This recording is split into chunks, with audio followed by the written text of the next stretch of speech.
Lecture de l'Ancien Testament, livre de la Genèse, chapitre 1er. Au commencement, Dieu créa les cieux et la terre. La terre était informe et vide, il y avait des ténèbres à la surface de l'abîme, et l'Esprit de Dieu se mouvait au-dessus des eaux. Dieu dit que la lumière soit, et la lumière fut. Dieu vit que la lumière était bonne, et Dieu sépara la lumière d'avec les ténèbres. Dieu appela la lumière jour, et il appela les ténèbres nuit. Ainsi il y eut un soir, et il y eut un matin, ce fut le premier jour. Dieu dit qu'il y ait une étendue entre les eaux, et qu'elle sépare les eaux d'avec les eaux. Et Dieu fit l'étendue, et il sépara les eaux qui sont au-dessous de l'étendue d'avec les eaux qui sont au-dessus de l'étendue. Et cela fut ainsi. Dieu appela l'étendue ciel. Ainsi il y eut un soir, et il y eut un matin, ce fut le second jour.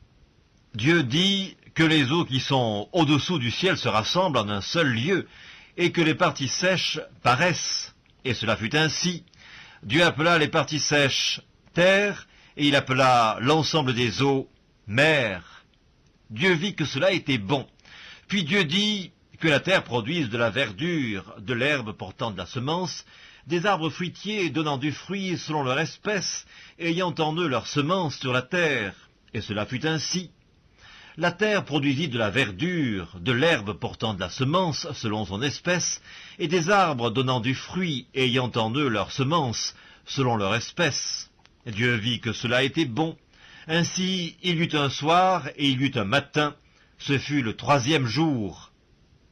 Dieu dit qu'il y ait des luminaires dans l'étendue du ciel pour séparer le jour d'avec la nuit, que ce soit des signes pour marquer les époques, les jours et les années, et qu'ils servent de luminaires dans l'étendue du ciel pour éclairer la terre.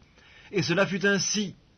Dieu fit les deux grands luminaires, le plus grand luminaire pour présider au jour, et le plus petit luminaire pour présider à la nuit. Et il fit aussi les étoiles.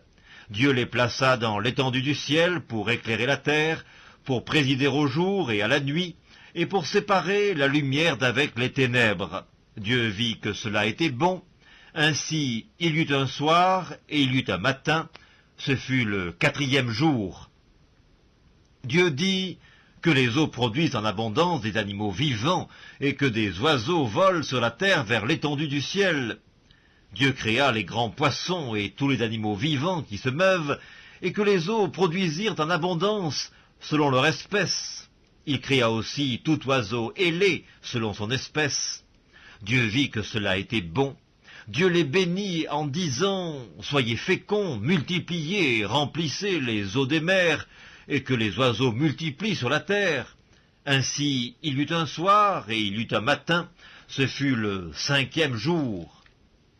Dieu dit que la terre produise des animaux vivants selon leur espèce, du bétail, des reptiles et des animaux terrestres selon leur espèce. Et cela fut ainsi. Dieu fit les animaux de la terre selon leur espèce, le bétail selon son espèce, et tous les reptiles de la terre selon leur espèce. Dieu vit que cela était bon. Puis Dieu dit, faisons l'homme à notre image, selon notre ressemblance, et qu'il domine sur les poissons de la mer, sur les oiseaux du ciel, sur le bétail, sur toute la terre, et sur tous les reptiles qui rampent sur la terre. Dieu créa l'homme à son image, il le créa à l'image de Dieu, il créa l'homme et la femme. Dieu les bénit et Dieu leur dit, soyez féconds, multipliez, remplissez la terre et l'assujettissez, et dominez sur les poissons de la mer, sur les oiseaux du ciel, et sur tout animal qui se meut sur la terre. Et Dieu dit, voici, je vous donne toute herbe portant de la semence et qui est à la surface de toute la terre, et tout arbre ayant en lui du fruit d'arbre et portant de la semence, ce sera votre nourriture. Et à tout animal de la terre, à tout oiseau du ciel, et à tout ce qui se meut sur la terre, ayant en soi un souffle de vie, je donne toute herbe verte pour nourriture. Et cela fut ainsi. Dieu vit tout ce qu'il avait fait, et voici, cela était très bon. Ainsi, il y eut un soir et il y eut un matin, ce fut le sixième jour.